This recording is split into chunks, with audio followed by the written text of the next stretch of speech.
SSFിന് വേണ്ടി ജിന്ദാബാദ് വിളിക്കാൻ പോകുമ്പോ, SSFിന്റെ പോസ്റ്റ് ഒട്ടിക്കാൻ പോകുമ്പോ, ചുമരെഴുത്ത് എഴുതാൻ വേണ്ടി പോകുമ്പോ നിങ്ങൾ ഒരിക്കലും പേടിക്കേണ്ടതില്ല.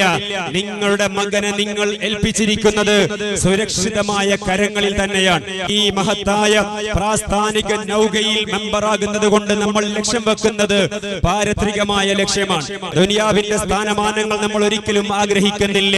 ജീവനുള്ള മുഴുവൻ വസ്തുക്കൾക്കും ഒരിക്കൽ ഒരു മരണം സംഭവിക്കാനുണ്ട്. മനുഷ്യരായ നമുക്ക് 60ഓ 70ഓ പ്രായമാകുമ്പോ, അല്ലെങ്കിൽ അതിനു മുമ്പ് ഭൂമി ലോകത്തോട് വിട പറഞ്ഞ് 6 അടി മണ്ണിൽ കിടക്കുമ്പോ നമുക്ക് വേണ്ടി ആത്മാർത്ഥമായി ദുആ ചെയ്യാൻ, ആത്മാർത്ഥമായ ഖുർആൻ ഓതാൻ, ആത്മാർത്ഥമായി ദിക്ർ ചൊല്ലി ഹദിയ ചെയ്യാൻ SSFകാര് മാത്രമേ ഉണ്ടാവുകയുള്ളൂ. നിങ്ങൾക്കറിയില്ലേ, SSF എന്ന ഈ മഹത്തായ പ്രസ്ഥാനത്തെ ജീവസുറ്റതാക്കിയ മുൻഗാമികളായ നേതാക്കന്മാർ, വെള്ളിലെ ഫൈസിയെ നിങ്ങൾക്ക് ഓർമ്മയില്ലേ? SSFിന് വേണ്ടി, റിസാലക്ക് വേണ്ടി തന്റെ ജീവിതം മുഴുവനും മാറ്റിവെച്ചു. റിസാല എന്ന് പറയുന്ന SSFിന്റെ മുഖപത്രം അതിവിടെ നിലനിൽക്കുന്നതിന് വേണ്ടി, അതിനെ പബ്ലിഷ് ചെയ്യുന്നതിന് വേണ്ടി മഹാനായ വെള്ളിലെ ഫൈസി ഉസ്താദ് ചെയ്ത ത്യാഗങ്ങൾക്ക് കണക്കില്ല. നമ്മുടെ നേതാക്കന്മാരെ നമ്മൾ അനുസ്മരിക്കുകയാണ്. അവരാണ് ഈ സംഘടനയെ ജീവസുറ്റതാക്കി മാറ്റിയത്. അബ്ദുൾ റസാഖ് കൊറ്റിയെ നമുക്കൊരിക്കലും വിസ്മരിക്കാൻ കഴിയില്ല.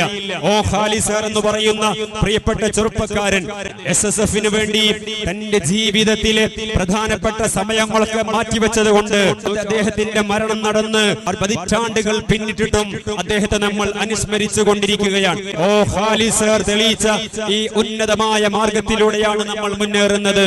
SSFിന്റെ ജില്ലാ സാഹിത്യോത്സവ് ഏണിയാടിയിൽ വെച്ച് നടക്കുമ്പോ അവിടേക്ക് പ്രവർത്തകരെയൊക്കെ സജ്ജരാക്കി വാഹനത്തിൽ കയറ്റി ഇതിലൂടെ യാത്ര ചെയ്യുമ്പോഴാണ് നമ്മുടെ പ്രിയപ്പെട്ട ഇർഷാദും പ്രിയപ്പെട്ട സ്വാബിറും റബ്ബിന്റെ വിധിക്കുത്തരം നൽകി റബ്ബിലേക്ക് മടങ്ങിയത്.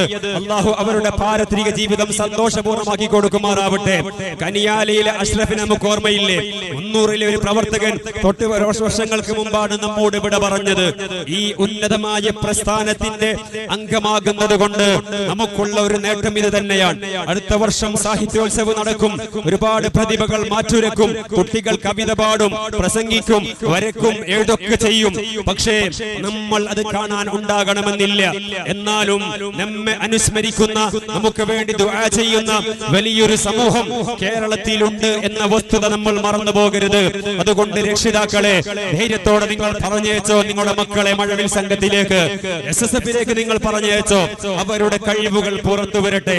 നമ്മുടെ മുമ്പിൽ ഇന്ന് എഴുതുകയും പാടുകയും പറയുകയും വരയ്ക്കുകയും ചെയ്ത നമ്മുടെ പ്രിയപ്പെട്ട മക്കൾ, അവർ നാളെയുടെ വാഗ്ദാനങ്ങളാണ്.